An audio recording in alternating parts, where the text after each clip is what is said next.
खाद्यतेलाच्या उत्पादनापासून ते पॅकिंग, वितरण आणि वापरापर्यंतच्या प्रक्रियेत नियमांचे उल्लंघन करणाऱ्यांवर आता अन्न व औषध प्रशासनाची करडी नजर राहणार आहे. सेफ फूड सेफ महाराष्ट्र मोहिमेच्या पुढील टप्प्यात खाद्यतेल हा प्रमुख विषय राहणार असल्याची माहिती FDA आयुक्त तुकाराम मुंढे यांनी दिली. विशेषतः एकच तेल वारंवार उच्च तापमानावर गरम करून वापरणे आरोग्यासाठी धोकादायक ठरू शकते. अशा तेलामुळे आरोग्यावर विपरीत परिणाम होण्याची शक्यता असल्याने हॉटेल, खाद्यपदार्थ विक्रेते आणि इतर व्यावसायिकांकडून होणाऱ्या तेलाच्या वापराचीही तपासणी केली जाणार आहे. दरम्यान, बाजारात विकल्या जाणाऱ्या सुट्या तेलाच्या गुणवत्तेबाबतही FDAने चिंता व्यक्त केली आहे. तेलाचा स्रोत, उत्पादनाची तारीख, उत्पादक आणि पुरवठा साखळीची माहिती स्पष्ट नसल्यास अन्न सुरक्षेच्या दृष्टीने अडचणी निर्माण होऊ शकतात. तसेच खाद्यतेल भरण्यासाठी वापरलेल्या डब्यांचा किंवा टीनचा पुनर्वापर करण्यावरही नियमांनुसार निर्बंध असल्याचे मुंडे यांनी स्पष्ट केले आहे. त्यामुळे तेल उत्पादकांपासून दुकानदारांपर्यंत सर्व स्तरांवर तपासणी आणि नियमांची अंमलबजावणी केली जाणार आहे. खाद्यतेलाशी संबंधित नियमांचे गंभीर उल्लंघन करणाऱ्यांवर कठोर कारवाई करण्यात येईल असा इशारा तुकाराम मुंढे यांनी दिला आहे. उल्लंघनाच्या स्वरूपानुसार दंड आणि कठोर शिक्षेच्या तरतुदी लागू होऊ शकतात. ग्राहकांच्या ताटापर्यंत पोहोचणारे खाद्यतेल सुरक्षित आणि नियमांनुसार असावे यासाठी संपूर्ण पुरवठा साखळीवर लक्ष ठेवणे हा FDAच्या आगामी मोहिमेचा मुख्य उद्देश असणार आहे. भुईमुग, मोहरी, सोयाबीन, सूर्यफूल, करडई, सरकी, राईस ब्रॅन, पाम व पॉमोलिन, खोबरे, तीळ, मका, बहुस्रोत खाद्य वनस्पती तेल व वनस्पती अशा प्रत्येक खाद्यतेल व मेद यांना आस्थापनेचा आकार व उलाढाल विचारात न घेता हा आदेश लागू आहे. महाराष्ट्रामध्ये आजच्या डेटला खाद्यतेल उत्पादक जे आहेत सेंट्रल लायसन्स आहे 212, महाराष्ट्राचे म्हणजे स्टेट लायसन्स आहे 285, असे 497 मॅन्युफॅक्चरर्स आपल्या महाराष्ट्रामध्ये रजिस्टर्ड आहेत.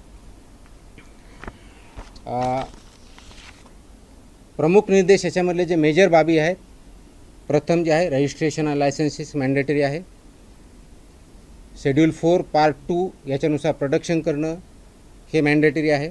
आपण याच्यावर अगोदर काही चर्चा केलेली आहे. विक्रीचे स्वरूप जे आहे, खाद्यतेलाची विक्री केवळ आणि केवळ सीलबंद, छेडछाड स्पष्ट व पूर्ण लेबल असलेल्या वेष्टनातूनच करणं अपेक्षित आहे. म्हणजे त्याचा अर्थ सुट्टं तोल तुम्हाला विकता येत नाही. सुटे आणि वेष्टनरहित विक्रीस प्रतिबंध आहे. हा रेग्युलेशननुसार आहे. हा आज मी नवीन आहे ते रेग्युलेशननुसारच आहे. सुट्या तेल स्वरूपातील तेल रवाना करणारा उत्पादक, दिस इज ऑल्सो इम्पॉर्टंट, म्हणजे जो सुटं तेल ट्रान्सपोर्ट करतो म्हणजे जो जिथून सेल करतो तो उत्पादक अथवा वितरक हा मूळ उल्लंघन करता असतो. He is a basic offender. आणि त्याचबरोबर कलम 26 व 27 वरून त्याच्यावर जबाबदारी निश्चित करण्यात येते. किरकोळ विक्रेत्याने म्हणजे जे कोणी आपण म्हणतो की किराणा दुकान असेल, छोटं सुपर मार्केट असेल, जे कोणी असेल, विनाशील अथवा छेडछाड झालेली खेप नाकारणं अपेक्षित आहे. त्यांना जर कोणी सेल करत असेल तर ते त्यांनी ॲक्सेप्ट करू नये व पुरवठादाराची माहिती अन्न सुरक्षा अधिकाऱ्यास कळवणं अपेक्षित आहे. त्यांनी जर हे केलं नाही तर ते पण तेवढ्याच बाबतीत जबाबदार राहतात. बहुस्रोत खाद्य वनस्पती तेल जे आहे आणि मोहरी तेलाच्या बाबतीत स्पेसिफिक सूचना आहे.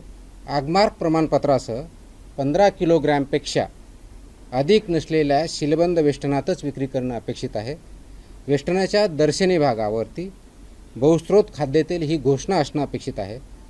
त्या घोषणेमध्ये प्रत्येक घटक त्याच्यात इन्क्लूड आहे. त्याचं नाव व वजनी टक्केवारी आणि सुटे विकू नये ही घोषणासुद्धा अपेक्षित आहे. 8 जून 2021 नंतर उत्पादित कोणत्याही बहुस्रोत खाद्य वनस्पती तेलात मोहरी तेलाचा समावेश करता येणार नाही. याचं नोटिफिकेशन ऑलरेडी 2021 काढलेलं आहे. त्याच्यामुळे मोहरीचं तेल जर विकायचं असेल ते फक्त 100% तेल शुद्ध मोहरी सेपरेट एंटिटी म्हणूनच विकता येतं. ते मिक्सर करता येत नाही. तिसरा जो महत्त्वाचा मुद्दा आहे गुणवत्ता व भेसळ या बाबतीतला आहे.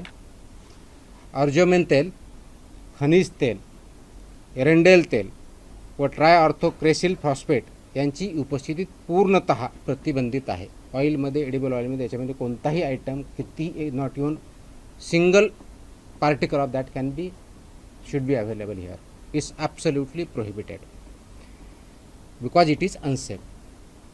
औद्योगिक ट्रान्सफॅट ॲसिड एकूण तेल किंवा मेदाच्या वजनाच्या 2% जास्त असणार नाही. रिफाईन तेलाचे आम्लमूल्य 0.5 किलोग्रॅमपेक्षा अधिक असणार नाही.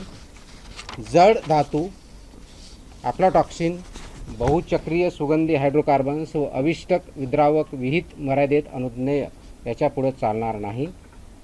पावसाळ्यात व त्यानंतर मोहरी तेलातील आर्जेमिन भेसळीविरुद्ध हंगामी संनियंत्रण जास्त आम्ही करत असतो. हेच आपल्या स्वप्नातलं घर आहे. पण कसं होईल? तुमच्या सोन्याने. सोन्याने? हा, सोना काय करू शकत नाही.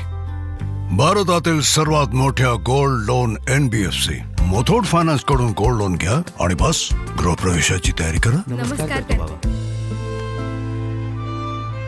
बघितलं, सोनं काय करू शकत नाही. कॉल करा 1-800-313-1212.